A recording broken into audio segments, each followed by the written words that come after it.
Welcome everyone to another episode of my podcast, and hello if you're watching on YouTube. I don't know why I wave because I don't have nobody people watching this, not even live. Delighted, as you all know, I'm always delighted to have the wonderful Jon Selig. Jon Selig, yes, correct? No, but that's okay. It's okay. So I got it wrong. Great, straight good start. Totally unscripted, as everybody knows. I came across Jon through the Salesborg's WhatsApp group. If you're not part of that, or if you know, you know. If you don't know, you know. You need to go and find the salesborgs.AI.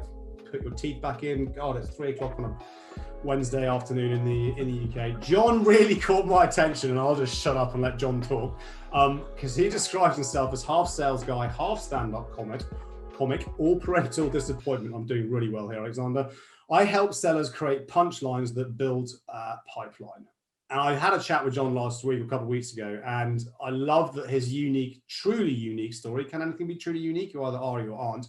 He's been there and done it, carried a bag, big organization such as Oracle, then moved into kind of stand-up comedy, but we're going to debate the word comedy and Jon's perception on that, and now helps sales leaders, sales organizations, sales teams understand, I guess, comedy, not comedy, the mechanics of comedy, into creating better content to generate pipeline and revenue. So I'll just shut up and let Jon take over and introduce himself. Jon, welcome. Thank you so much. That was really well done. That was a good intro. I totally forgive the mispronunciation of my name, because it's actually the second most common. It's the most common mispronunciation of my name, and people have mangled it in so many more worse, horrid, and offensive ways that if someone says Selig, it's really no big deal. It's Selig, but Selig I get all the time, and I let it slide. I figured I just, you asked if you're pronouncing it correctly or not, and I said no, but I'm not. I hold no ill will towards you. But everything else was I give you an A instead of an A+ on that intro, strictly for the mispronunciation of the name, which is again a very common mistake you made. So thank you for having me. I will take an A any day of the week. So, Jon, your story is genuinely a fascinating one. So you started out life in doing the hard yards in sales. Big organization, Oracle, you may have heard it, and then you made the move into being an independent sales and business development consultant, then comedy abroad, which I think is a really interesting story when we touched on that, and now you do what you do. So over to you. What's Jon Selig's story? My story is I had, like so many competent sales professionals, I ended up doing it because I didn't know what the hell else I could do in life. And that small startup called Oracle offered me a role in 2002. And I figured I could be the resource this company needs to get to the next level. Dial by dial, as they were starting an SDR team for their business applications organization. And I realized quickly, this isn't the startup that I thought it was. And the term business development consultant isn't the strategic, high-level thinking role that they had led me to believe, but I still took the job because, again, I had worked at a couple of startups, one in the .com world, one startup consulting firm, kind of in the .com bust era. Yeah. Not a good time to be working at a .com, just as they're about to bust, or a consulting firm aimed at helping .coms. So, I was kind of floating a little bit astray. I don't know if that's the word. I was floating a little bit. Took a job at Oracle, and I remember when I walked into the what turned out to be a group interview. I found this to be horribly offensive. I have an MBA. I'm wearing a suit. This is incredibly disrespectful that I'm part of this cattle call interview. And to add more insult to injury, we were all called into a room. And I'm already disgusted by the fact that this isn't a one-on-one interview that I'm having, that I'm not some special candidate. There's like 30 other people here to interview for this exact same job. And the woman who was the director of inside sales for Oracle Direct, as they called it back in the day, she literally said, "This is Oracle Direct. We are the telemarketing arm of Oracle." At that point, I almost stood up and walked right out. But this very wise little voice, or prudent voice in the back of my head said, "Just sit, don't make a scene, just follow through with this." Yeah. They had asked me actually to craft a presentation about something, about a business I was familiar with, and I worked on that. And I said, "Just you've taken the trouble, not only to create the presentation, but to drive to suburban Toronto, where I was living in downtown Toronto at the time. You've taken the time and braved these cars and traffic and construction to get here. Let's just go through with this. And they called a bunch of names for people who were going to interview with different managers, and my name wasn't called. I'm like, oh. And they said, if your name wasn't called, you're just going to go straight away and present. And I presented to the person who ended up becoming my manager. Mm-hmm. And I said, do you have any questions after I positioned a friend start a business? He said, I don't understand a word of what you just said, but you're going to fit in just fine around here. In his thick text, yeah, in his thick text and drawl, and I thought it was so funny. And I went through some interviews. They said, we'll let you know in a couple of weeks, but the next day they called me and they said, yeah, we'd like to extend an offer. My understanding by that point was that this is a cold calling role. Mm-hmm. There was no, this is late 2002. There was no, cold emailing as a strategy. It's just the phone, and that was it. And I just said, I can do this. Look, the money was good. It seemed like I had really clear objectives, which was a refreshing change from some of my past roles, which had, ultimately was part of the driver why I was seeking a new role. Yeah. And I just decided this could be a good place. Oracle, it's a global organization.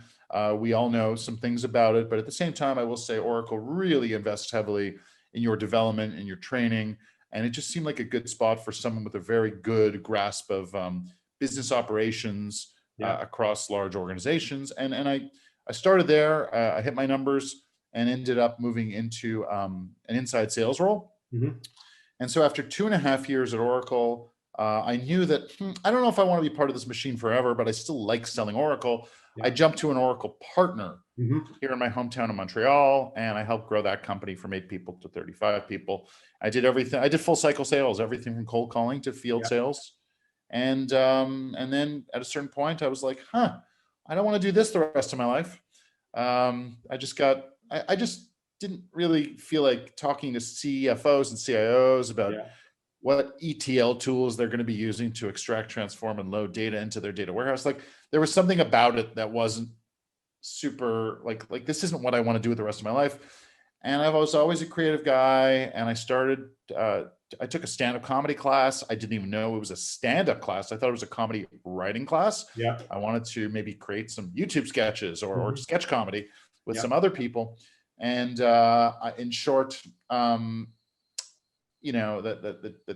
teacher, I guess we'll call him, he said, your final exam will be a 5-minute stand-up, 5 minutes of stand-up for your friends and family.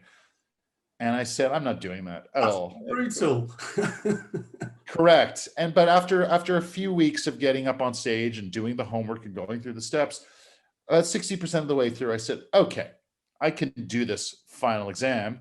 And I did it. The only thing was I did not invite any of my friends or family because that would have felt awful inside. But I got laughs the first time and I was addicted. Mm-hmm. And from that point on, I just got addicted to stand-up. I was performing 3 to 5 weeks for the vast majority of 9 years until the global pandemic hit. I scaled back a little bit in the year before the pandemic, but performed at clubs and little festivals and all kinds of open mic and crappy bar shows and everything in between. What sort of stand-up? Situational or kind of one-liners, or who would you compare yourself to in the comedy circuit that I might have heard of or may have heard of? I don't know. I think that'd be really arrogant if I was to compare myself to anybody. I don't know. I always ask myself that question. Yeah. I did a mix of some short jokes, some one-liners. I had some stories. I had some observational stuff. Yeah. I had all three baked into one. I had some self-deprecating humor. Yeah. I don't know if I compare to anybody, but I'm also not. I'm something you've seen and haven't all at once. Yeah, cool, awesome. And so, what was I know we kind of touched on this before we kind of came. I always say this: we went live. It sounds like you and I were sitting in some posh green room somewhere in some big studio, and I'm sat here getting very hot and sweaty in my house in London because it's like 25 degrees and no air conditioning. That's 77 Fahrenheit for our US friends. Anybody else who doesn't know the degrees Celsius, which John just castigated me for because I completely forgot that, of course, Canada also operates on the Celsius side of things rather than the Fahrenheit side of things. So what led you to kind of join the two together in terms of like I've been there and done it, and the hard yards of I was back in the day. You would have been at Oracle, albeit in Canada, when I was recruiting sales professionals into the IT and tech sector. So you would have been the kind of candidate that I would try and fish from Oracle and probably flog to SAP for a little bit more money in the dream job. And it was just hardcore cold calling. That's all we could do. So been there, done it. Glengarry, Glen Ross. The first prize is you got your job. The second prize is whatever steak knives, and the other one is you're fired. So what points did you think I could then bring this? I could bring the experience of being there and done it and helping grow businesses, and then my experience of stand-up. I've never done stand-up before, but I'm so full respect to anybody that's done that, because that is just, you're letting yourself out for the wolves, and there's no mercy from the audience. You're far worse than cold calling anybody to sell something they're not particularly interested in. So whether you kind of make that, I can bring that skill, if you will, and let's debate the word comedy, into helping sales reps be more effective at what they do in terms of outreach. So I had this moment of realization when people said to me, John, it's so great that you're pursuing your passion. And I'd be like, to be clear, my passion isn't comedy. It's never selling software again, like that. So I just knew, like, from a certain point, I don't know. I don't know if I want to be working for people. And, well, let's face it, let's call this out. When we sell technology that we didn't create, we are drinking Kool-Aid. Yep. And we are sometimes spewing it all over people. And I just kind of, it's a bit of a terrible analogy, but it's kind of true. I have this expression: most sales pros sell stuff they've never used to people whose jobs they've never had in industries they've never worked. And after a while, that just felt a little disingenuous to me personally. I just wanted to pursue some other things in life. And it's not to knock the profession, because I have a lot of respect for everyone who does it and people who do it with honesty and integrity. And I think if you can serve your clients in a way that's win-win, and you're making a great living and you're happy, God bless, right? But I also realized the first time I got on stage that there are people here with their arms folded, much the same way when I was in a boardroom with 6 middle-aged executives who had to meet with me because I was the third vendor on their list. They already knew who they're buying. And they're just like, they're all, whether it's the comedy crowd or whether it's the boardroom of decision makers, they're like, who is this guy? Like, why are we here? No one wants to be there, but you have like 6 to 12 seconds to get them to unfold their arms, which is the exact same length of time that we have to get someone who answers a cold call to open up to us and to accept us and to give us another, let's just say 10 to 15 seconds. Yeah. So messaging and crafting a message that is relevant to our audience and that triggers an emotional reaction, and that is memorable, is common to the two. It's a necessary thing in both roles. And the art of writing, one-liners or jokes, as I call them, not old-timey three members of interfaith groups walk into bars, not those kind of jokes, not street jokes, not long rambly jokes, just short 1 to 2 sentence jokes are very valuable, of course, in stand-up, because that's literally the job, but also in sales. That structure can be applied to an opener with a prospect. Get their attention, to demonstrate relevance, and to elicit an emotional reaction that gets them talking. You make it sound so simple, and it's interesting in terms of, if I reflect on what I'm doing at the moment and kind of world of social media in terms of how you write, in terms of copy, it's kind of the same thing. You're trying to write copy that's going to create an emotional reaction to that short form piece of content, to then want to engage in the longer form of content. It is no different, I guess. Just with writing, you have more time to think about it, whereas when you're talking, and if I think back to my days of cold calling, and yes, I've never heard of you, I've heard of Michael Page International, you're the X number of recruitment consultant that's called me because, yes, we're advertising for this job. How do you stand out from the masses? So what are some of the things what is that structure that anybody listening to this would need to start to think about, as how you craft that message that is both relevant, memorable, but not the same as everyone else. And I do see, you probably see this on social, and some of the groups we're in as well, is that everybody starts using the same disruptor pattern, and it's no longer a disruptor pattern, isn't it? Because everyone's using the same thing. So how do you, where's the balance on that? How do you go about getting people to think, how do I do this that is going to work and is relevant? I'll shut up now because that was a really bad way to ask a question. No, it's fine. And actually, you just triggered me when you referenced the fact that everyone that we see on LinkedIn is looking for some attention hack. Yeah. They don't want to put in the work. They want something that's temporary, that they think is a pattern interrupt, but ultimately becomes the pattern. Mm-hmm. Because everyone is doing it. I mean, there's certain cold call scripts that everyone thinks, yeah, listen, if something works for you, great.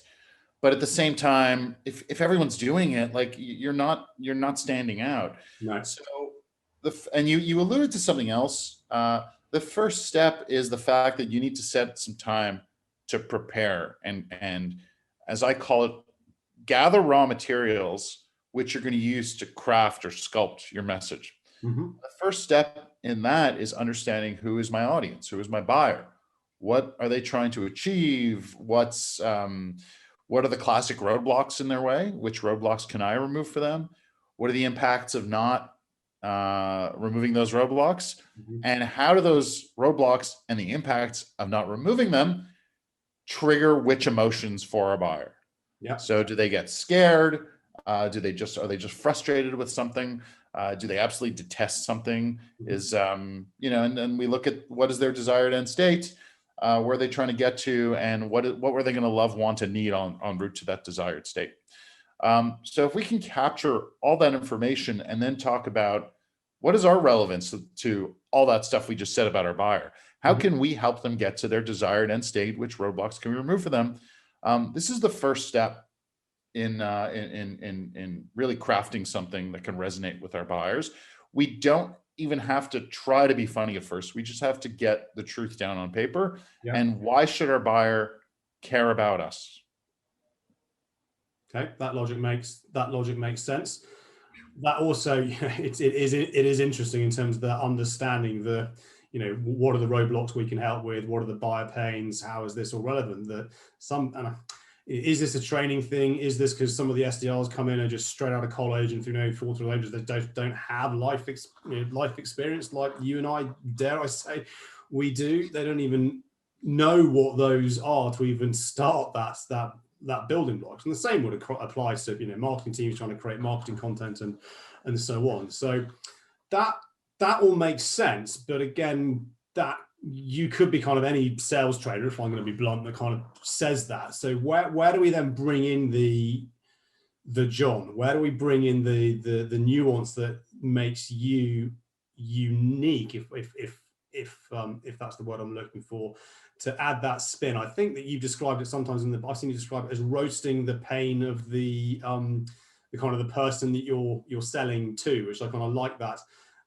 concept of the comedy roast, but it's the pain of the problem you're trying to solve. So how does one then, I guess you've done that basic kind of groundwork, the foundations that we've talked about.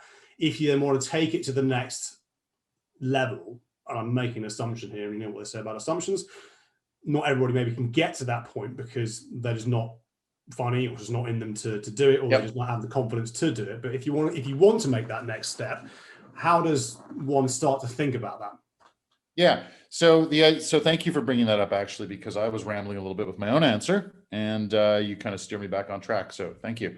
I'll send you your check via PayPal. Can I send a check over PayPal? That was a terribly worded joke. You know what I mean. The money is in. Got to keep fumbling my own jokes. It's not going wrong.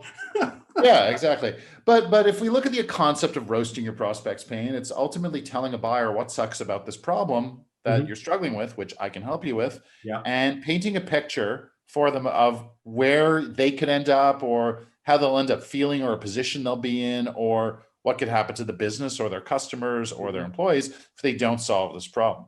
So to be clear, I don't expect sales reps to write jokes out of the gate, no matter how simple and clear my process is. I always believe it's a collaborative process. And some people are more creative than others, and some people have more business knowledge than others. Yeah. And pooling that knowledge, insight, understanding, and observation is a very important step in the process. Look, good jokes, especially the simpler kinds, are predicated upon words and phrases. I don't mean puns. I don't teach puns. Okay. But at the same time, certain words and phrases can mean multiple things. Yeah. So I call this the double meanings. And I teach various joke structures. At the end of the day, most jokes that you hear in stand-up, or sometimes even on a sitcom or in sketch, they're pretty formulaic by nature. They're comparing one thing to something completely incongruent / different. Yeah. So my go-to opener for a long time is, hey Alex, this is Jon Selig. We've never spoken before, so this call will be a lot like a craft beer, unique, refreshing, and ice cold. Okay. Yeah. And lately I've been going, way deeper with the whole concept of cold. Yeah. So there's a lot of things that are metaphorically cold out there. So, one that springs to mind is this call is colder than your SDR's reaction when you tell them less smiles, more dials.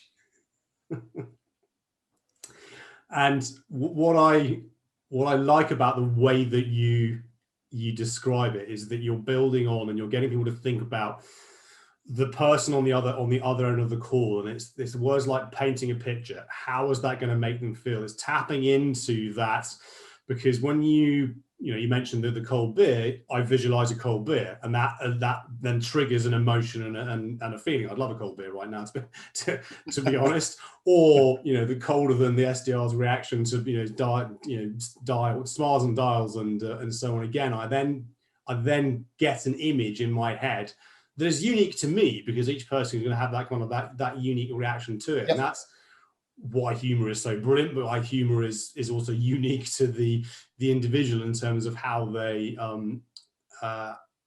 interpret it.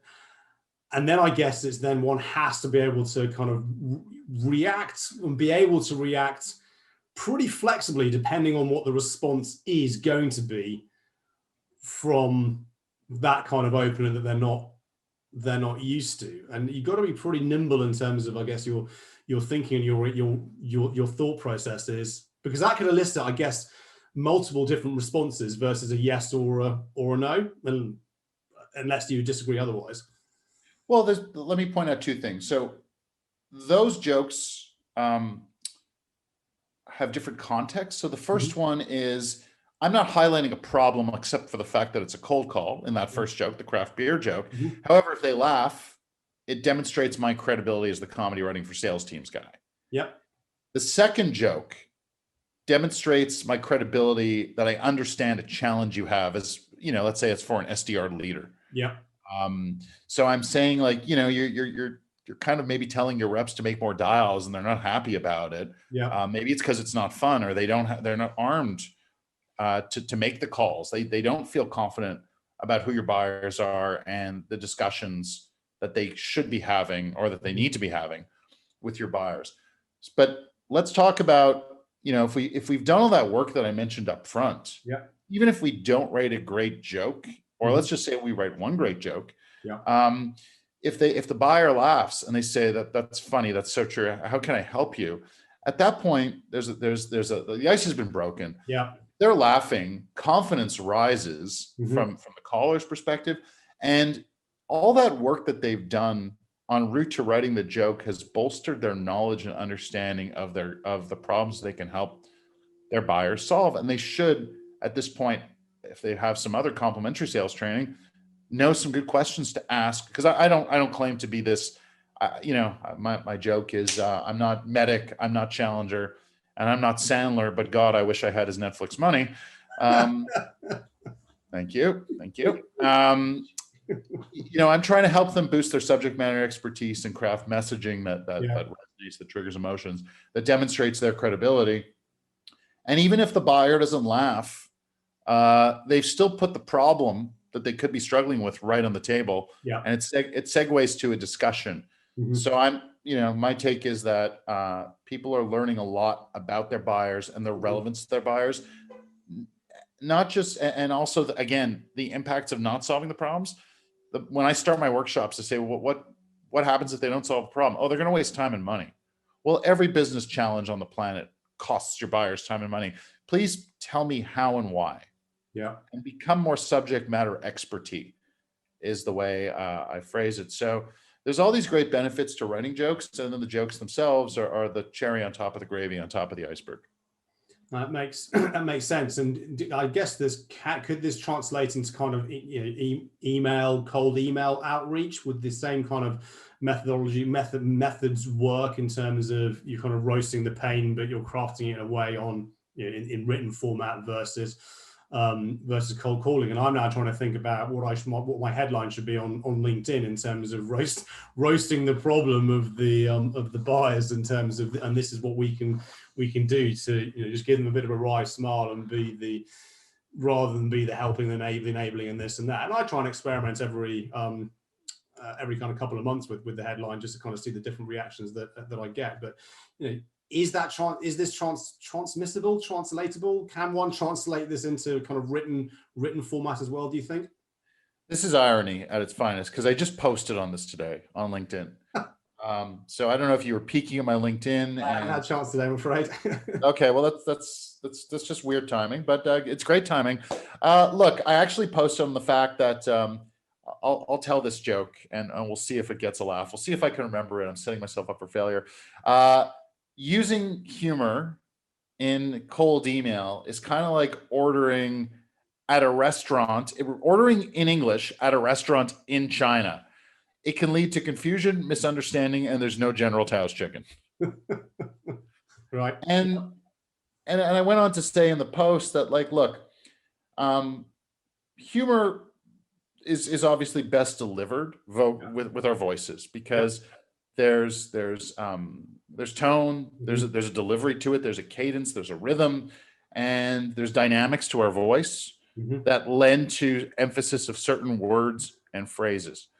Email and LinkedIn connection requests, you can still use humor, but you have to really vet the humor, maybe with some colleagues that aren't your friends, is what I suggested. Send it to them on email and say, does this joke work? Does this make sense? Does this get a laugh? Because there is no room for nuance or definitely sarcasm. That's the other thing. I certainly don't encourage sarcasm in email or even cold calls, to be quite honest, but it can work. It just needs to be looked at a little bit more carefully. And as I'm now reflecting on that question that I asked you, and you're talking through, of course, because I advise the same thing to clients around how on social, whilst it sounds funny in your head when you're reading it just cold, black and white on text, you don't get the nuance, you don't get the tone, you don't get where it's coming from, and it can just be, well, that's just downright rude. I'm going to report you to your manager, or blow up on social and things go wrong where they were well intentioned at the start point, but it's just kind of fallen flat on its face. So thinking then to a different medium, starting to see now more video outreach in terms of video messaging to deliver that. Does one think that could translate into a short kind of 20 seconds, 10 seconds video clip introducing a joke? Or, and I'm leading an answer here, do we think we still face the similar challenge because it's still quite cold, if you will, rather than dynamic? Let's come back to the principle of stand-up comedy, which is, if you go watch a comedy show, there's a very good chance you don't know any other comics on the show. There's only a handful of comics that most people know. So if you go to a random show at a club or a bar, it'll feature several comedians. I guarantee you haven't heard of most of them. You don't know them. When they walk on stage, you make some judgments about their physical appearance. Yeah. And at that point, they have to win you over within that first 12 seconds, like we talked about earlier. And they kind of need to do that a few times, so that if they're making you laugh 3 times in succession, at that point, you trust them that they're funny, and you're going to give them more attention for when they go into a longer story. So when you're delivering, when you're creating a video outreach, the principles are the same as cold email or cold calling. If you can start off with a joke, or at least make them laugh in the first 10 to 12 seconds, they're going to continue to pay attention. They're going to be like, okay, this person earned it. That was a moment of enjoyment in my day, and it's good prospecting, and I appreciate this. And I want to hear what they have to say. And of course, if you can make it more about them and the challenges they're struggling with, they're going to really want to listen. And I think you can use that tone of voice, that nuance, your body language in the humor on video in a way that you can't in a cold call. The only difference is obviously it's asynchronous. So it's one way. So there's, I hope I use that word correctly, because I just like saying asynchronous. I don't even... I think it's correct. I think we will talk about asynchronous video messaging, and I was going, yes, I know what you're talking about. Good. So in short, you don't get that reaction, that immediate reaction of someone laughing on a cold call, which feels great when they laugh on a cold call. I actually I cold called someone recently, and I hit them up with a joke, and they laughed, and it just feels so good when you hit that bullseye and it's relevant to them. And so in short, you can totally use humor in video outreach. It's an advantage in video outreach. Just you miss out on that joy of getting that immediate response. And there's a chap called Tom Boston based in the UK. He's part of Sales Loft, and he has the advantages. He used to be a radio DJ in Nottingham or somewhere, so is experienced in terms of media production, and quality media production. And his videos out there are hilarious, either in roasting himself or even roasting Sales Loft to a certain extent. But he's just had his role changed to social sales evangelist and moved into marketing, because they've got an absolute gem there in terms of just creating that community around him and drawing people to the brand that is Sales Loft around one person, which I guess also could be true around skills within. That was a weird thing in terms of my virtual background just then. Wait, is your home not consist of a poster that says "Death of a Salesman"? I walk around with this all the time. This is my wallpaper. My wife loves it, especially with Jon Selig all over the wall. In terms of, she's like, where has our marriage gone wrong? Is that in your experience, are there individuals who just absolutely get this, and others they try and they just default back to what they're comfortable with, and that's totally fine, right? If you get it and you run with it, it works. But if it's not for you, a bit like me with kind of social, a bit like you kind of saying that sales wasn't for you, that's okay, right? That's not a negative reflection on you as a human being if you don't want to be in sales. So I guess it's just for the audience listening, if they're thinking about wanting to give this a go, obviously reach out to Jon for help on that, but don't be disheartened if it transpires that's just not how your brain is wired, I guess is the point I'm trying to get to. Well, look, something I don't claim is that I make people funny. I help make them marginally funnier, even if it's just them learning to deliver one joke repeatedly with precision and timing that their buyers love. And I divide humanity into three categories. There's a very small percentage of people who are quote unquote naturally funny, and they're not. That's not even a thing. No one's naturally funny. We're all born with zero sense of humor. Our ability to be funny off the cuff and witty and clever and the life of the party it comes as a result of our life experiences, who our family is, who we grew up with, who our friends are, and of course our emotional intelligence and our IQ and all this stuff that can never be controlled. If we look at the bell curve of humanity, the vast majority of people lie in the middle. They have a sense of humor. They know how to laugh at a joke. They have laughed at a joke. They've said something funny off the top of their head. They've thought of something funny, but they appreciate humor. And therefore, I believe the vast majority of humanity can be trained to deliver one joke repeatedly with timing, not be funny all the time, not know what to say in the moment, not do stand-up, but just one joke for a particular audience. And then there is a very small percentage of people who can never make anyone laugh. These are sociopaths, or as I like to call them, procurement people. Hopefully no procurement people are listening. Some of them are quite nice. But some people it doesn't work for some people, I guess is the point. They don't feel comfortable. It's not natural. And that's okay.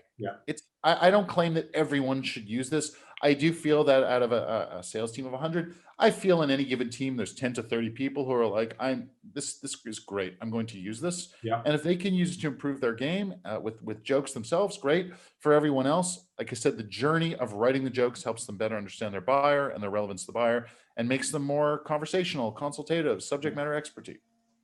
And I think if I reflect back on my time in my cold calling days, is that A, you are talking to a human being on the other side of the phone, just like you or I. So, back to your point around the bell curve of humor, they're likely to fall into the bucket. They find things funny.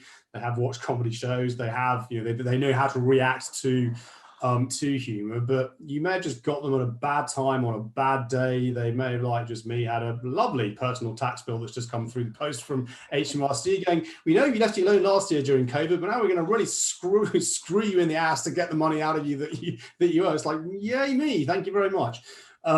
So if somebody opens the joke, I might actually react to it. But if I don't react to it, again, it's not necessarily a reflection on them as a human being or even the joke. It's just maybe bad timing, wrong time. Call them back in 3 months' time and you might be pleasantly surprised. And that was the thing for me, is that it was never, I never took it. I initially did. And then I got to the point, I'm not taking this personally. There's just no point taking it personally. Life's too short. Just move on. And I think that, and again, separate kind of conversation, I guess, but that probably comes down to life experience a little bit, versus the confidence of somebody who's just been kind of let loose onto, right, you got to make how many dials through your auto dialer and so on. If you're not getting the connection, you've been told to F off every other call, it can be, I guess, pretty demoralizing. And maybe you should then go and look at one of your shows on YouTube, and that will make you take you out of that funk and make you happy again. I'm going to put you on the, no, I'm not going to put you on the spot. No, I'm going to put you on the spot, but not right now. Any of your clients or any of the individuals that you've worked with, no need to call them out by name, but you've given us two kind of examples that you've come up with yourself, but any of your students who come up with some absolute crackers that stand out in your mind in terms of an opener? So they're jokes themselves? Or openers or jokes themselves, either or. Oh, okay. Yeah. These guys, it's a bit of a convoluted business so the jokes that come out of my workshops. Yeah. There's this expression, it's not funny if you have to explain it. In my world, if you don't explain it, it's not funny. So, yeah, the exact opposite. So I worked with this company. I worked with Canon. Let's go with this one. I worked with Canon and their managed services team. Yeah. And large organizations hate dealing with print. Mm-hmm. No one wants to own it. It's like the COO doesn't want to own it. The CIO doesn't want to own it. It's like the ugly redheaded stepchild of operations at all companies. So Canon's basically like, look, we'll take care of your device management, your toner updates, your paper, your network updates, the security software. They do everything associated with print. So the joke that one of their people wrote, or one of the groups wrote, was that closet full of toner could be good inventory management or a sign of a hoarding disorder. Okay. Yeah. Nice. And then the other one that kind of there's a couple more that stand out, but one I love is I worked with a company called EventMobi, mm-hmm. and they do apps for conferences. Yeah. And the challenge is that if you're planning a large conference before a global pandemic, of course, yeah. you have to print off agendas. You also have to worry about disposing them after everyone leaves them lying around the conference hall. So the joke these guys wrote is, the biggest challenge about printing programs for your conference is finding a big enough recycling bin to put them in. Yeah, can see how that works. And then straight away, because you big recycling bin, lots of paper, you can see the image in your head, and then off you go on the on the conversation. I like it. And then before I let you go, John, because I'm conscious of all of our time here, but yours more importantly than mine, what's your go-to joke or your favorite kind of line that you deliver in terms of your stand-up comedy, if you have one, if there is such one? In terms of my stand-up comedy? Yeah. For years, it's not my favorite, but it's been the most effective joke over the years. Mm-hmm. Is people, like I said, audiences make judgments about how we look. So I say, everyone, yes, I am an actor. I was Bert on Sesame Street. And then I got the role of Ross and Monica's dad on Friends. That's good. I'm glad you went down that route, because that's who I see in terms of who you look like. So anybody watching this on YouTube, you can obviously see, forgive me, Ross's dad here, but those of you who are listening, go to YouTube or go to John's profile picture for you doesn't give it justice, but yeah, that's. I've been using it for years, and I don't. if you were to see me do stand-up, and if I go back to stand-up, I'm Yeah. not sure if I am, to be honest. After this pandemic, there's been something nice about not being around comedy clubs and colleagues, shall we say. It's a weird world. I'm sort of like too dysfunctional to work for someone's sales team, but I'm way too functional for the world of stand-up. And so I do what I do. But if you catch me doing stand-up in the future, I probably won't use that joke. If I do virtual, I will. Yeah. I've done a lot of Zoom, and I use that joke because I lean on it. But when I'm doing comedy in front of crowds, I haven't been doing that joke for, I don't know, a couple of years in front of live audiences. But when over this pandemic, I did a ton of Zoom comedy. I really leaned on that joke. It got people on my side within seconds. Yeah. And absolutely. It works over and over.